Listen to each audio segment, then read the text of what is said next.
Chers auditeurs, Dear listeners, bonjour. welcome in Comme d'Archi Podcast Season 3 Saison 3, dans le monde fascinant des architectes. and in the architectural projects. Je suis Anne-Charlotte Deponte, passionnée d'architecture et docteur des universités en histoire de l'archi. I am one of the spokespersons of Anne-Charlotte, who is a PhD in architecture history. Merci Thank you d'être avec moi aujourd'hui. to be with us today. Et And maintenant, now, lundi en français, place au talent. and Wednesday, let's talk projects. In English, of course. Bienvenue dans Comme d'Archi. Chers auditeurs, ravis de vous retrouver aujourd'hui en compagnie de Suzelle Brou. Bonjour Suzelle. Bonjour. Bienvenue dans Comme d'Archi. Vous êtes architecte et à la tête de votre agence AASB, j'imagine, Atelier d'architecture Suzelle Brou. Agence d'architecture. Agence Mais bon, d'architecture. atelier, c'est pas mal aussi. Ouais.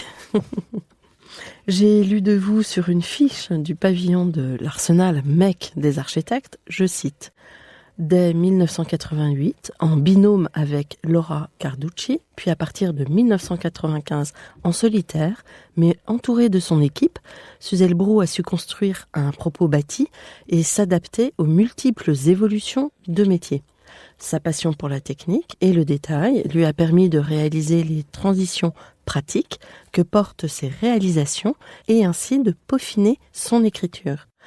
Son attention au mode d'habiter a été récompensée par des lauriers, parmi ces lauriers le prix des albums de la jeune architecture en 1989, le prix Première œuvre en 1991 et une nomination à l'écart d'argent en 2011.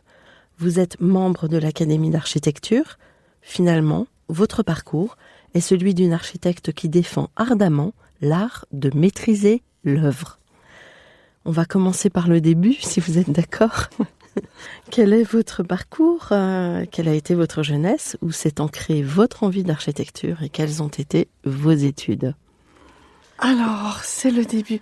J'ai grandi dans une famille d'enseignants depuis 3 générations, plutôt littéraire, attachée à la laïcité, au bien commun, à la tolérance. J'ai donc une enfance libre, très bienveillante. Par contre, moi, j'étais plutôt bonne en maths et avec un côté rationnel. Et dans l'histoire familiale, ça amusait un peu. Il fallait choisir un métier. Et ingénieur, par contre, c'était trop aride, c'était trop, ça convenait pas. Par contre, l'architecture apparaissait comme une sorte de concrétisation des mathématiques. Il y avait aucun architecte dans la famille. C'était une histoire de mesure aussi, de chiffres, mais avec quelque chose en plus.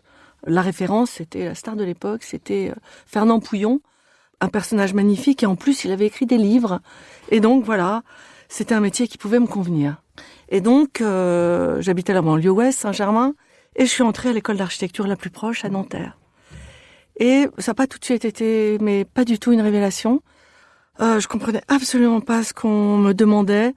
Les seules références qu'on m'avait données, c'était un livre qui s'appelait Architecture sans architecte. Et du coup, il fallait sortir les projets comme ça, en inspiration, sortir les tripes. Bon. Et je savais pas du tout pourquoi quelquefois c'était bien et pourquoi quelquefois c'était mal, pourquoi ça marchait pas. Et d'ailleurs, pour que ça marche, il fallait sortir des projets totalement insensés. Voilà, c'était une innovation, toujours avec des formes incroyables. Et donc, j'ai arrêté après la 2e année, que j'ai passée principalement à Venise. J'avais de la famille à Venise, une sorte d'année en suspens, dans une ville en suspens, dans un temps qui passe pas vraiment, et qui est une sorte de méditation permanente. J'avais aussi des amis qui étaient architectes, plus vieux que moi, qui m'ont mis des livres dans la main. J'ai beaucoup lu. Et Venise, quelquefois on peut s'y perdre, mais quelquefois on peut s'y retrouver. Et donc, je suis repartie en 3e année à Belleville, enfin c'était UP8 d'ailleurs. Et bon, la porte était ouverte. J'ai vraiment beaucoup aimé le temps de l'école. On était un groupe, on travaillait beaucoup, tout le temps. C'était la période aussi post-punk. Et donc, il y avait le rock et l'architecture. Ça allait absolument ensemble et c'était absolument ma vie. C'était exactement ça. Donc voilà. Et après l'école, j'ai eu... si on continue... Retrouvez l'intégralité de cet épisode sur Apple Podcast, Acast, Deezer, Spotify.